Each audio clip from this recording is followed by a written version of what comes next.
हमारे साथ जुड़े रहने के लिए हमारे YouTube चैनल को सब्सक्राइब करें, साथ ही बेल आइकन को दबाएं। नेटवर्क न्यूज की खबरें सबसे पहले देखने के लिए। नमस्कार, नेटवर्क न्यूज में आप सभी का स्वागत है। मैं हूं आपके साथ सपना दुबे। प्रधानमंत्री नरेंद्र मोदी इन दिनों जमकर चुनाव प्रचार कर रहे हैं, तो वहीं मोदी इस समय विपक्ष पर जमकर निशाना साध रहे हैं। जैसे जैसे चुनाव के चरण खत्म होते जा रहे हैं, वैसे वैसे मोदी के विपक्ष पर हमले बढ़ते ही जा रहे हैं और अपने बयानों की तर्ज पर ही मोदी ने एक बार फिर कांग्रेस के लिए बड़े बयान दिए हैं। आपको बता दें कि प्रधानमंत्री नरेंद्र मोदी मध्य प्रदेश के रतलाम में एक चुनावी जनसभा को संबोधित करने पहुंचे, जहां मोदी ने कांग्रेस पर जमकर निशाना साधा। पीएम मोदी ने कहा है कि महामिलावटी कह रहे हैं, हुआ तो हुआ, लेकिन जनता कह रही है अब बहुत हुआ।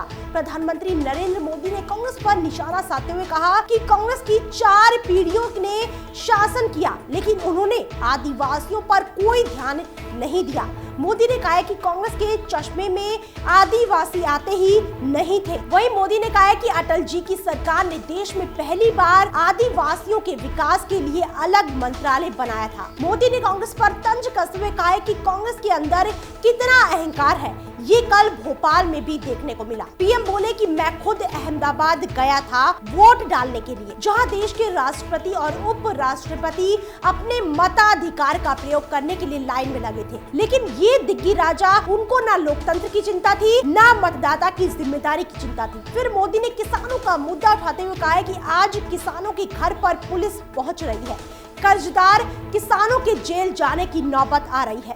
आखिर ऐसा क्यों हो रहा है? इस सवाल का जवाब है तुगलक रोड चुनाव घोटाला। मोदी ने लोगों से अपील करते हुए कहा है कि आजादी के 55 साल में एक परिवार ने देश को ठगा है, क्या आप उनको ठगने का मौका देना चाहते हो? इन्होंने कहा था कि बिजली का बिल हाफ करेंगे, हुआ क्या? बिल हाफ हुआ या बिजली की सप्लाई हाफ हुई? मोदी इतने पर ही नहीं रुके। उन्होंने कहा है कि कांग्रेस जिस मध्यम वर्ग को लालची कहती है, जिस पर टैक्स बढ़ाने की धमकी देती है, आज वो मध्यम वर्ग कह रहा है कि महामिलावटी लोग, मिडिल क्लास का अपमान बहुत हुआ। साथ ही पीएम मोदी ने कहा है कि कांग्रेस के करीबी जिन नौजवान के अधिकार लूट रहे हैं, वो कह रहे हैं भाई भतीजावाद बहुत हुआ, वंशवाद बहुत हुआ। मोदी ने सैम पित्रोदा के हुआ तो हुआ वाले बयान पर भी कांग्रेस पर जमकर निशाना साधा। मोदी ने बोला है कि पनडुब्बी घोटाला हो या हेलीकॉप्टर घोटाला, इनका एक ही जवाब है, हुआ तो हुआ। कॉमनवेल्थ घोटाला करके इन्होंने देश की प्रतिष्ठा दांव पर लगा दी, लेकिन जवाब है हुआ तो हुआ। 2G घोटाला करके इन्होंने देश में टेलीफोन सेवाएं महंगी कर दी और कोयला घोटाला करके इन्होंने देश की संपदा को लूट लिया, लेकिन जवाब है हुआ तो हुआ। बाद में मोदी ने कहा है कि भोपाल में जो गैस कांड हुआ, जिसका खामियाजा आज भी लोग भुगत रहे हैं, उस बारे में बात की जाए तो इनका अंदाज यही रहता है, हुआ तो हुआ। मोदी ने राहुल पर तंज कसते हुए कहा है कि कांग्रेस को भारत माता की जय से दिक्कत है, लेकिन मुझे गाली देने में खुशी होती है और नामदार के भाषण की शुरुआत ही गाली से होती है। मोदी ने फिर लोगों से पूछा है कि देश गाली भक्ति से चलेगा या राष्ट्र भक्ति से चलेगा, जहां मोदी एक और विपक्ष पर तंज कसते नहीं थक रहे हैं, वहीं कांग्रेस और टीएमसी अध्यक्ष ममता बनर्जी भी उन पर जमकर हमला कर रही हैं। आपको बता दें कि ममता बनर्जी ने दक्षिण परगना जिले के बसंती इलाके में एक रैली में मोदी पर जमकर निशाना साधा और बीजेपी पर केंद्रीय बलों का इस्तेमाल वोटिंग के लिए करने का आरोप लगाया है। बनर्जी ने कहा है कि मैं केंद्रीय बलों का अपमान नहीं कर रही, लेकिन उन्हें मतदाताओं को प्रभावित करने का निर्देश दिया गया है। ममता बनर्जी ने कहा है कि पश्चिम बंगाल में केंद्रीय बलों की नियुक्ति करने के नाम पर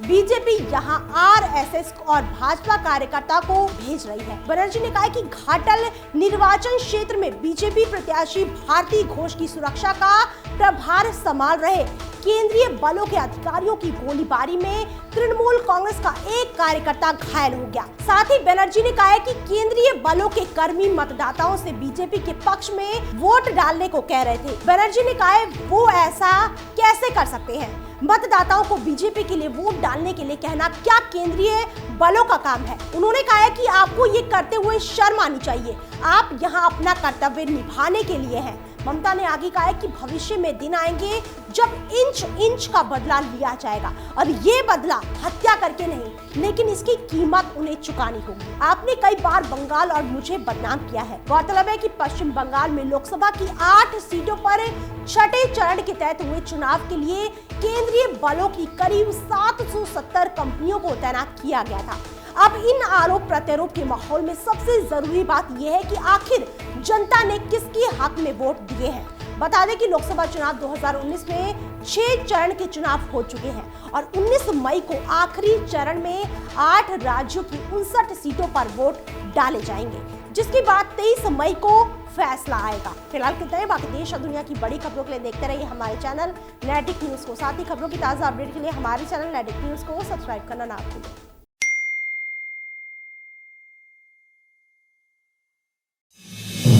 आप देख रहे हैं नेट्रिक न्यूज, साहस सच कहने का।